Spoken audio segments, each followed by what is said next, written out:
Welcome to Shukla study point. आप सभी का स्वागत है आपके अपने YouTube channel Shukla study point में। मैं शिवम शुक्ला आप सभी दोस्तों का हार्दिक स्वागत करता हूं। आज के वीडियो के माध्यम से हम लोग मिलिट्री साइंस यानी कि सैन्य विज्ञान के सिलेबस के बारे में जानेंगे। बीए सेकंड सेमेस्टर के सिलेबस के बारे में हम समझेंगे कि आखिरकार बीए सेकंड सेमेस्टर में मिलिट्री साइंस में क्या क्या पढ़ना होता है, कौन कौन से चैप्टर आपको पढ़ने हैं।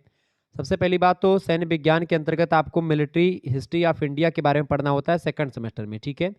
BA BSc BCom BA BSc दोनों के लिए है ये सिलेबस, ध्यान रखिएगा। अगर आप सेकंड सेमेस्टर में पहुंच गए हैं तो आपको यही सिलेबस पढ़ना पड़ेगा, सभी विश्वविद्यालयों के लिए है ये सिलेबस। आइए देखते हैं क्या क्या आपको पढ़ना है। बीए प्रथम वर्ष द्वितीय सेमेस्टर भारत का सैन्य इतिहास आपको पढ़ना है, मिलिट्री हिस्ट्री ऑफ इंडिया, यानी कि इसमें प्रैक्टिकल भी होता है। तो ये थ्योरी का सिलेबस है, प्रैक्टिकल वाला सिलेबस आप लोग जो है अपने कॉलेज में आपको प्रैक्टिकल पर ज़्यादा फोकस आपको वैसे नहीं करना होता, ज़्यादातर आपको फोकस यहीं पर करना है थ्योरी वाले पर, ठीक है। देखें पार्ट वन, जैसे किसी किसी विश्वविद्यालय में 2 पेपर होते तो उसके लिए भी आपका महत्वपूर्ण हो जाएगा ये। तो पार्ट वन यानी शुरुआत की 4 इकाई पार्ट वन और लास्ट की 4 इकाई पार्ट टू यानी पेपर टू। तो जैसे दीनदयाल उपाध्याय गोरखपुर विश्वविद्यालय, लखनऊ विश्वविद्यालय, यहाँ पर 2 पेपर होते हैं एक सब्जेक्ट के हर एक सेमेस्टर में, ठीक है।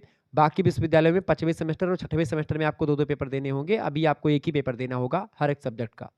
देखिए तो यूनिट 1 में आपको क्या पढ़ना है। सबसे पहली बात, मिलिट्री सिस्टम इन वैदिक एंड एपिक एज, यानी कि वैदिक और महाकाव्य काल में सैन्य व्यवस्था के बारे में आपको जानना है, ओके। इसके बाद में आपको दूसरे चैप्टर में क्या पढ़ना है। दूसरे चैप्टर में आपको पढ़ना है जो है दूसरे चैप्टर में आपको क्या पढ़ना है। आपको दूसरे चैप्टर के अंतर्गत पढ़ना है 326 ईसा पूर्व के हाइड स्पेस युद्ध के विशेष संदर्भ में मकदूनिया और भारतीय युद्ध कला के बारे में, यानी जो है Macedonian and Indian art of war with particular reference to the battle of Hydaspes, जो बैटल हुआ था हाइड स्पेस 300 BC में। तो उसके बारे में हम समझेंगे, यानी 326 ईसा पूर्व के दौरान जो हाइड स्पेस युद्ध हुआ था उसके विशेष संदर्भ में मकदूनिया और भारतीय युद्ध कला के बारे में समझेंगे, ठीक है। तो ये आपको सेकंड चैप्टर में हम लोग समझेंगे।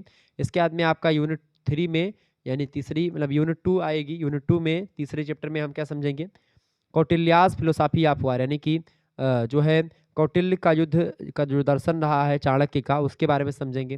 जिसमें स्टेट क्राफ्ट यानी कि राजशिल्प के बारे में समझेंगे। मिलिट्री ऑर्गेनाइजेशंस यानी कि सैन्य संगठन के बारे में जानेंगे। वेपन्स यानी हथियार के बारे में समझेंगे। Intelligence system and the art of वार, यानी कि गुप्तचर व्यवस्था, इंटेलिजेंस सिस्टम एंड इसके अलावा युद्ध की कला यानी कि आर्ट ऑफ वार के बारे में समझेंगे, ठीक है।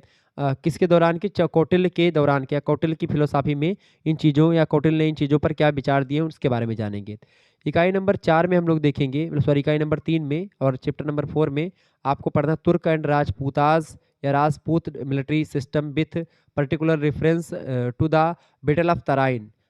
जो है ये 1192 ईस्वी में जो युद्ध हुआ था तराइन का, तो तराइन के युद्ध के अकॉर्डिंग या तराइन का जो युद्ध हुआ था 1192 में, उसके विशेष संदर्भ में, यानी उस युद्ध को ध्यान में रखते हुए हमको राजपूत सैन्य व्यवस्था और तुर्क सैन्य व्यवस्था के बारे में जानना था कि दोनों की सैन्य व्यवस्थाएं क्या थी।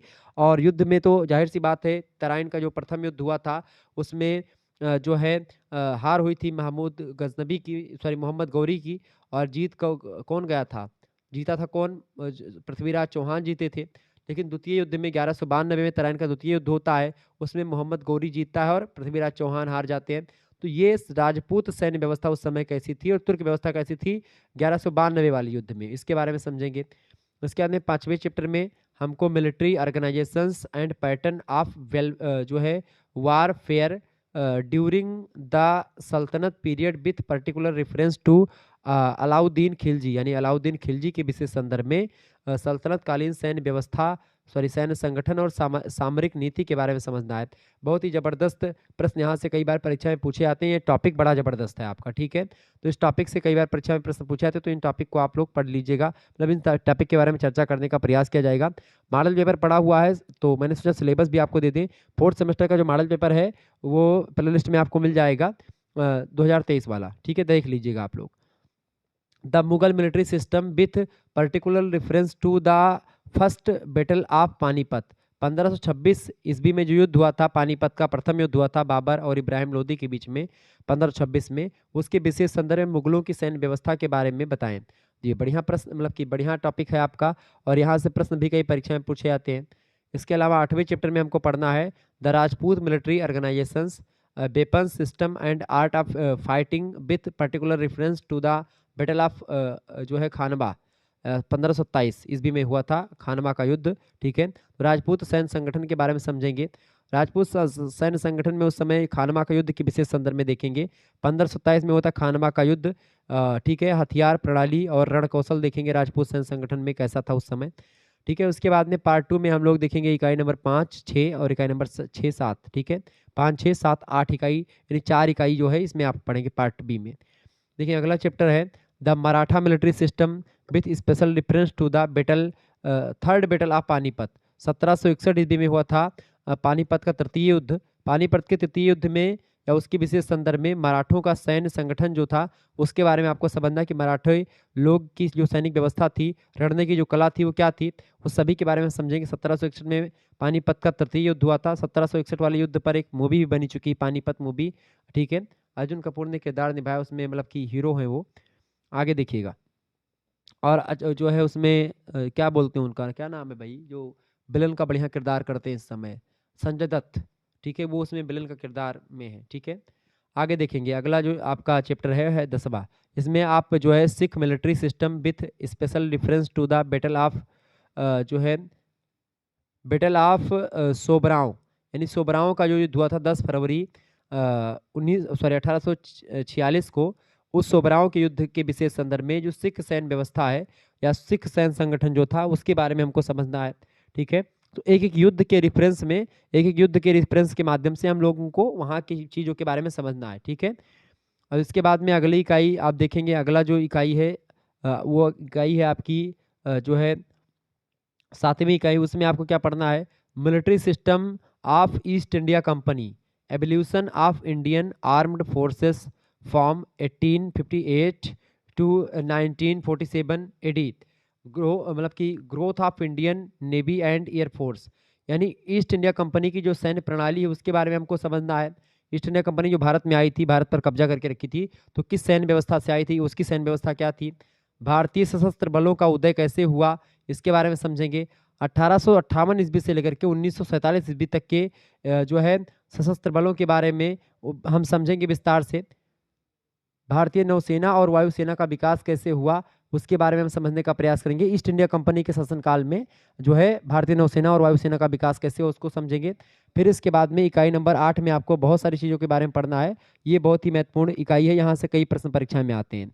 India's wars post independence in brief, यानी कि आपको यहाँ पर एक संक्षिप्त परिचय आपको समझना है। ठीक है, संक्षेप में आपको समझना है क्या इसके स्वतंत्रता के बाद के युद्ध को आपको संक्षेप में समझना। स्वतंत्रता के बाद में यानी भारत जब स्वतंत्र हो गया 1947 के बाद में, फिर युद्ध क्या हुआ देखें।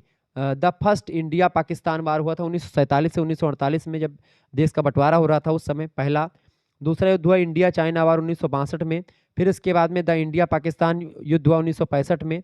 फिर उसके बाद में आप देखेंगे जो है अगला जो युद्ध हुआ है आपका बांग्लादेश का जो मुक्ति संग्राम हुआ है, लिबरेशन ऑफ बांग्लादेश, 1971 में बांग्लादेश आज़ाद करवाया गया भारत के द्वारा। इसके अलावा था कारगिल कॉन्फ्लिक्ट ऑफ 1999, जो कारगिल का संघर्ष हुआ है उसके बारे में। यानी कि ये आपके 5 युद्ध जो हैं आपके जो लड़े गए हैं स्वतंत्रता के बाद में, इसकी सैन्य व्यवस्था के बारे में हम लोग विस्तार से जानने का प्रयास करेंगे। विस्तार से क्या, संक्षेप में आपको पढ़ना है इसके बारे में। इसकी सैन्य व्यवस्था उस समय क्या थी, क्या विशेषताएं थी, क्या मतलब कि क्या चीज़ें थी, उस सभी के बारे में यहाँ पर आपको समझना है, पढ़ना है, जानना है। ओके, तो इस तरीके से आपका ये सिलेबस यहाँ पर कंप्लीट होगा। ठीक है, तो इस तरीके से आपको ये सिलेबस पढ़ना है। बाकी सब्जेक्ट के सिलेबस ऑलरेडी अवेलेबल हैं, तो आप सभी लोगों ने देखा होगा। हर एक सब्जेक्ट का सिलेबस मैं अवेलेबल करवा चुका हूँ। धन्यवाद, मिलते हैं फिर नेक्स्ट वीडियो में। तब तक के लिए जय हिंद, जय भारत। आप सभी का बहुत बहुत धन्यवाद। हमारे से जुड़ने के लिए इसी प्रकार से अपना प्यार बनाए रखेंगे। बहुत बहुत धन्यवाद।